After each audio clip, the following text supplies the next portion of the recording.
Good morning, good morning. This is your girl Fee coming to you with Wisdom Wednesday this morning. Yeah, I'm on my way in, and so I still have to get on because one of the things, and we always talk about this, we talk about a goal every week in the BW. We set goals for ourselves, and my goal is to be more consistent in bringing you videos, more consistent in making posts, just being consistent in my life, more consistent with my exercise, more consistent with how I eat.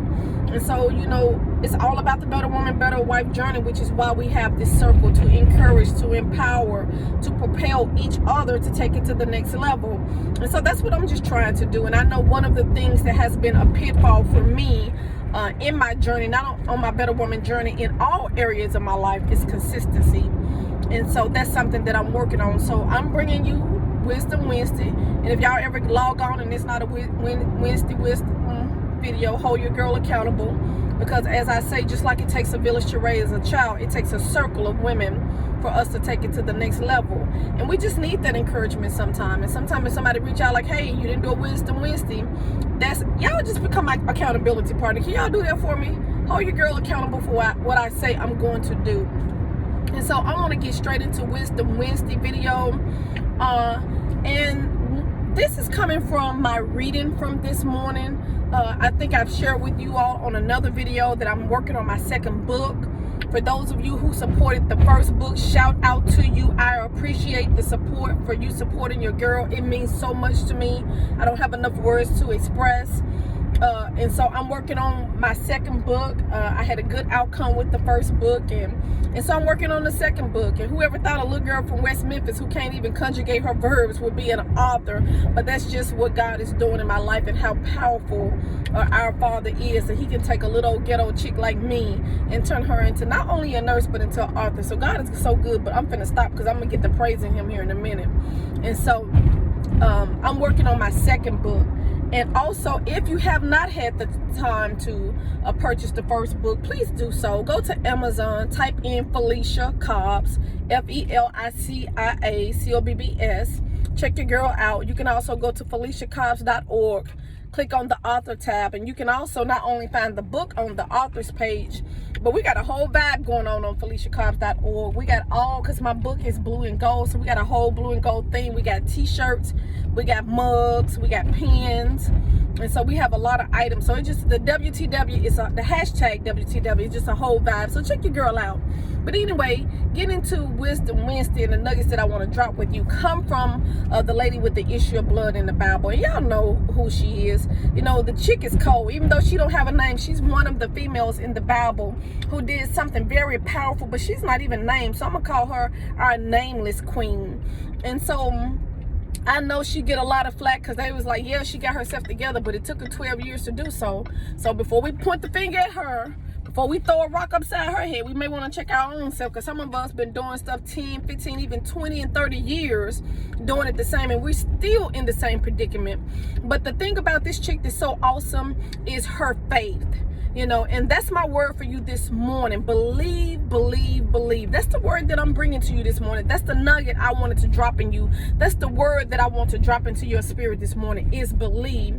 One of the things about this sister, yes, she was paying for doctors for over 12 years, but the moment that she heard that there was a man named Jesus who heals, who delivers, who set free, who make the blind to see, who makes the lame to walk, who makes the deaf to hear. As soon as she heard about this sister got busy planning and thinking about, what am I going to do? What am I going to do to become whole? Because she knew this was her last opportunity. And that's the reason I love this sis so much, because she sees the moment. A lot of time God gives us opportunities. He opened doors for us, and we don't take the opportunity. We do not take the opportunity, and I'm guilty of that myself. So when I say we don't take the opportunity, that's me included. I never forget, just 3 months ago, I had the opportunity to meet the great Eric Thomas, and one of the things that he always say is, whenever opportunity knock at your door, take it. I had the opportunity to meet him, and I was telling him about my book, and when I told him about my book, I was so nervous, and I went to this man like he was Jesus, like fear and trembling. And it was so weird for me, because I'm never like that with people. I'm never starstruck. I'm not one of those people who, if I see a star, you know, I'm starstruck. And I'm looking down because I'm looking for my badge. Because like I told you, I'm on my way to work, but I got to be able to get in the gate. And so I'm never starstruck. But for some reason, when I saw this brother, I was so, where's my badge? I was so starstruck. I was so nervous. And I watch him all the time. And something that he says, you know, something he says in his videos all the time is, when you approach somebody, seize the moment. I had the opportunity to ask him questions, to pick his brain, because he's so friendly. He's so nice, you all. If y'all ever get a chance to meet Eric Thomas, this brother is down to earth. He's so nice. He's so friendly. And then he even told his guy, he said, get her phone, do a video. I had a chance to, hey, talk about my book, to get him to drop some nuggets to you all, to the BW circle. I forgot I had a whole BW circle. I could have said, hey, can you give my girl some words of wisdom? Can you give me some tips on how to make this book go big? Because he's a #1 author too. It's so many things I could have done to seize that moment, but I allowed my nerves, I allowed my emotions, I allowed my fear to cause me to miss that opportunity. And once I got home and I reflected on that thing, I said, I won't do that again. I won't miss the opportunity. If I ever meet him again, and I know he's going to be back at an Adventist conference because he was powerful. I know they're going to invite him back. So I'm like, I'm not going to miss the moment the next time, because if you stay ready, you never have to get ready. So this sister, the woman with the issue of blood, she had already started plotting and planning. What am I going to do to be made whole? And so, and when she had the opportunity, she seized the moment. And first, she had to think about, okay, they said he's coming to town. What can I do? What can I do? Because a lot of times before we put stuff in action, we got to think about it. It starts in our brain and then our actions follow. That's why you have to be so careful about your thoughts, because your actions will always follow your thought. So the first thing she did was she thought about it and she came up with the plan. And then when she had the opportunity, she seized the moment. When he walked past her, she said, I know what I do, because what I've heard about this brother, he's so powerful. I don't even have to touch him. If I can just touch the hem of his garment, I know I will be made whole. And that's exactly what she did. She thought about it and she implemented. That's another thing I wanted to bring to you this morning. Stop talking about it and be about it. We got to stop doing all of this talking and we got to implement. One of the things that I tell my students all the time, when we're talking about care plans, they write down their plan and their goals for their patient. And sometimes they may say the patient will walk 3 feet. Just say, for instance, that's a goal they came up with. And so when we get in debrief and I said, oh, so how far did your patient walk? Did they walk 3 feet? Were they able to go 5 feet? They was like, oh, I thought we were just supposed to be writing down what we want the patient to do. No, if you wrote down you're going to walk your patient 3 feet, we expect for you to walk them 3 feet. Not just write it down, but implement. And so she implemented her plan. And so she was made whole. And then the thing about Jesus was, he had to turn around and he had to educate our sis.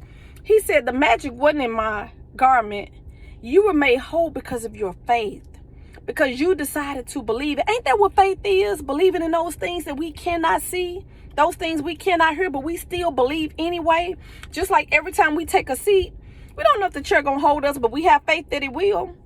And so this sister believed, and he had to tell her, it wasn't the garment, sis, it was your faith. And I want to come on and tell you this morning, it's your faith that's going to take you to the next level in this better woman, better wife journey. It's not your money, it's not your degrees, it's not the letters behind your name, it's not your husband, your mama and them, and all of that. What's going to take you to the next level is your faith and believing in God that he can and he will do exactly what he said you're going to do. Having enough faith to believe that you have a purpose and a plan, that God purposed you for a reason. I know I'm looking a little bit rough. Y'all just look over, because, you know, I have those days I don't put on makeup on. But believing that he can, knowing that you was designed with a purpose and a plan, and God is going to fulfill it. We have to have that faith. Something that God's been dropping in my spirit probably the last 9 years is that you're going to be a great speaker for me. I have faith to believe that. I don't know when it's going to happen. Somebody told me, girl, you 50, it's going to be too late for you to be speaking. When you supposed to start speaking? When you get 60? I said, if God started me speaking at 75, that's what I'm going to do. I have enough faith to believe that he's going to fulfill his promise. And so I just wanted to drop that nugget in your spirit. Have faith. When you come up with a plan, implement your plan. Let's just stop talking about being better.